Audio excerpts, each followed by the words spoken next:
The girls were delivered by their foster carers. We said goodbye to them, and then you know, it is like instant family. So it's so the girls being parachuted in. So it's the old, you know, the where did you get your kids from? Well, they were a stork dropped them off, and from 0 to 3 in the space of an hour. And it's okay. So what do we do?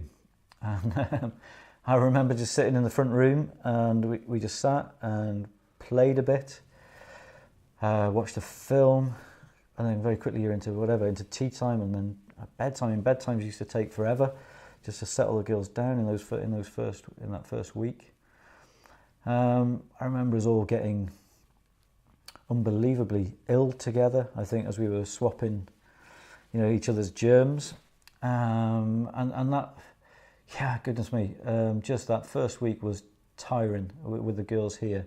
We, you know, again, one word of advice: we have the privilege of being part of a local church, and they'd put together a rota whereby for 2 straight weeks they brought us evening meals.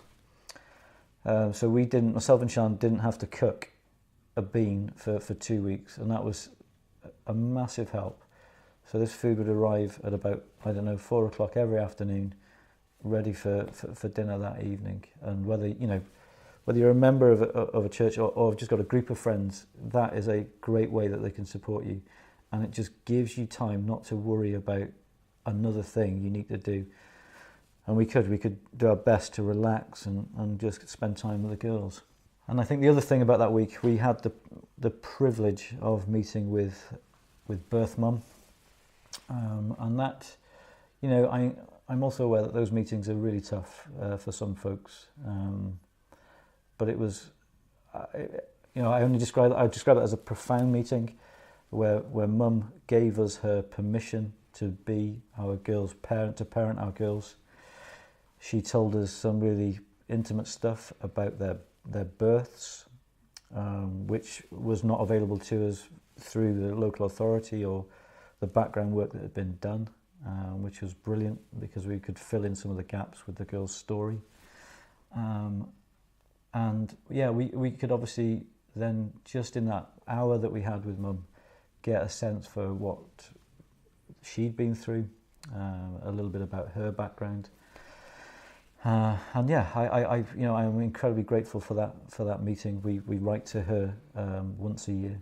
She writes to us once a year about, you know, the progress that she's making and the progress that our girls are making. And I'm, you know, that is again as positive as it can be.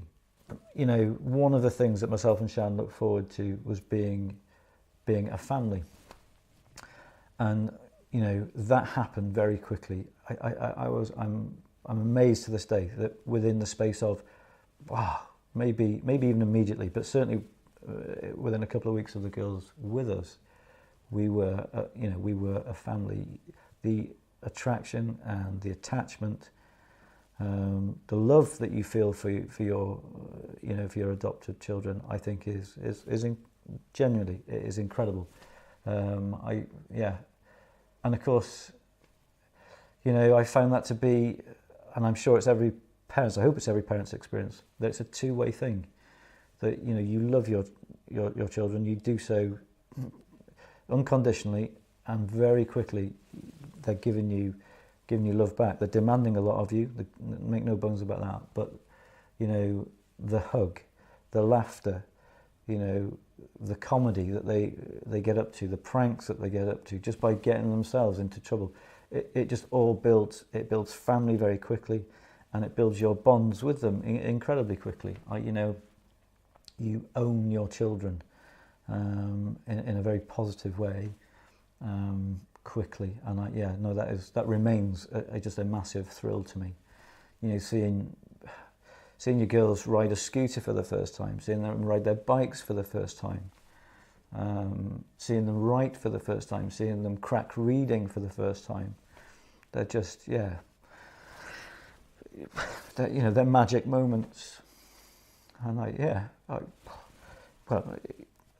it moves me in a good way.